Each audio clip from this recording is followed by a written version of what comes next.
Good afternoon. Are you a citizen of Gettysburg? Yes, I am.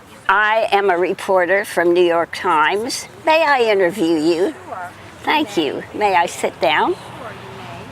Yes, you may. And what is your name? My name is Margaret Barr, Margaret Barr. and I'm a citizen of Gettysburg.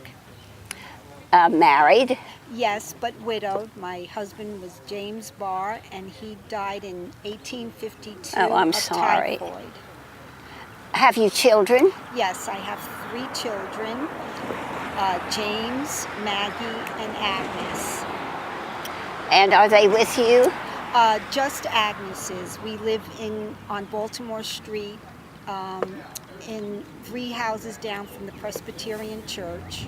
Well, please tell me about how you felt and what was going on. Well, besides being very scared, we were very concerned.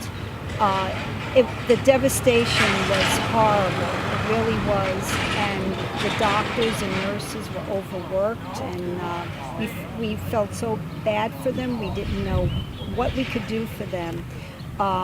We were making bandages. Amputations going Oh, on? yes. And the stench was horrible. We had to put either peppermint or lavender in our hankies to walk in the streets to cover from the smell of all the amputations.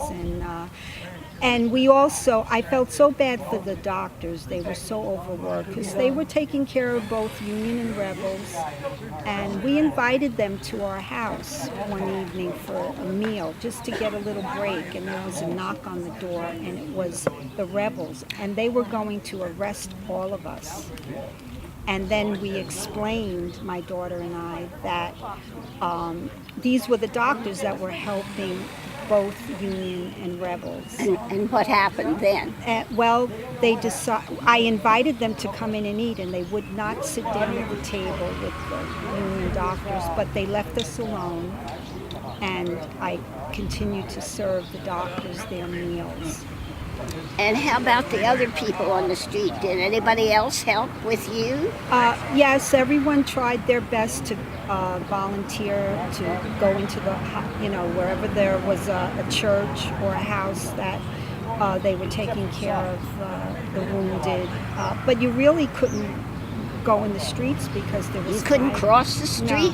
No, not at all. So just the people on one side of the street could help Yes. go up to the church? Yes. Were other churches in town involved? Yes, every church was turned into a hospital, and sad. some of the farms, barns were on the farms, outskirts of town, were turned into hospitals.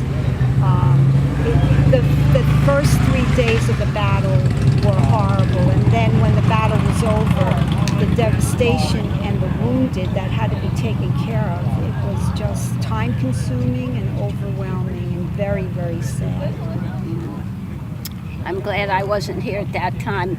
You know, as a reporter, I have been to some of the earlier battles, and I went out on the battlefield and talked to the soldiers. I wrote letters for some of them, and some of the information that I sent on to the New York Times, only the large newspapers had enough money to really have reporters in the field.